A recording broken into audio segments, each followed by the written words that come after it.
vanmorgen wakker en toen ging mij door de kop de gedachte wie het oog gauw kennen zin.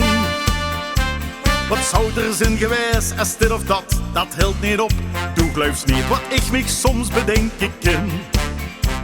Zo heb ik mij bijvoorbeeld in de afgelopen nacht Adam en Eva voor de geest gehold en mij tot die bedacht.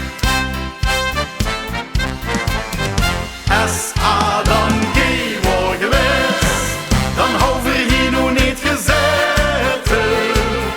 Dan hoef het mich niet, en dan hoeft het mich niet, en ook geen vaste lovensfjes.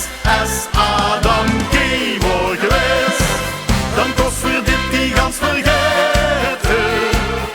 Kan zich al wist het, dan reis het hoeft geen vaste lovensfjes. Als Adam geen was geweest.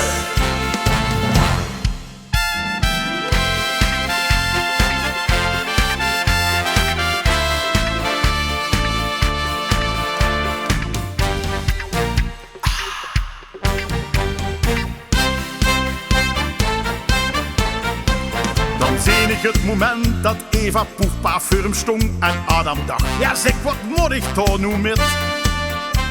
Hij vulde het direct, nee dit is niks voor deze jong. En het drijfboek uit de Bijbel klopte niet.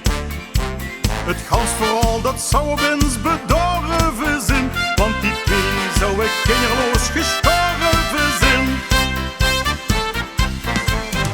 Als Adam gay was geweest, dan had we hier nog niet gezeten.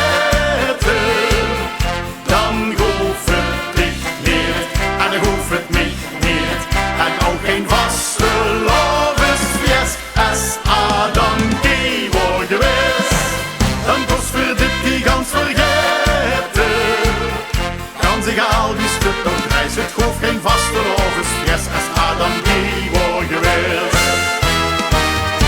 Als Adam gay was geweest, dan had we hier nog niet gezeten.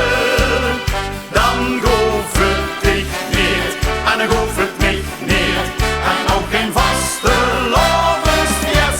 Als Adam gay was geweest, dan kost voor dit die gans vergeten. Kan zich al wist het, dan reis het hoeft geen vaste lovensfjes. Als Adam gay was geweest. Maar toch zit er veel nog hier. Dus hij was waarschijnlijk